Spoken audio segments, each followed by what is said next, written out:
এখন আলেম কারা? আমরা তো নামের আগে মাওলানা, মুফতি, কারি, হাফেজ লেখা দেখলেই মনে করি এই আলেম। না, আলেম আল্লাহর দৃষ্টিতে ওইটা যাকে আল্লাহ যতটুকু জ্ঞান দিয়েছে, যোগ্যতা দিয়েছে, ওই অনুযায়ী যে কাজ করে। কথা বোঝেন? আমরা যাদেরকে আলেম মনে করি, বিশাল জব্বা গায়ে আছে, লম্বা চওড়া, বড় বড় দাড়ি, হাতে তসবি, দুনিয়ার কোনো খেয়াল নেই।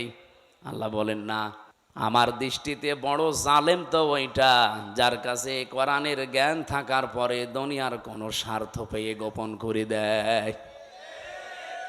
এরকম আলেম এ দেশে ৫৪ বছরে ছিল না?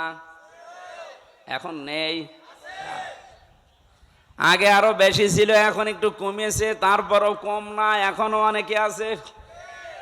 ওদেরকে বাতিল ছাড়া তারা টাকা পয়সা দিয়ে এদেশে যেন ইসলাম কায়েম হতে না পারে সেই জন্য তাদের ব্যবহার করছে।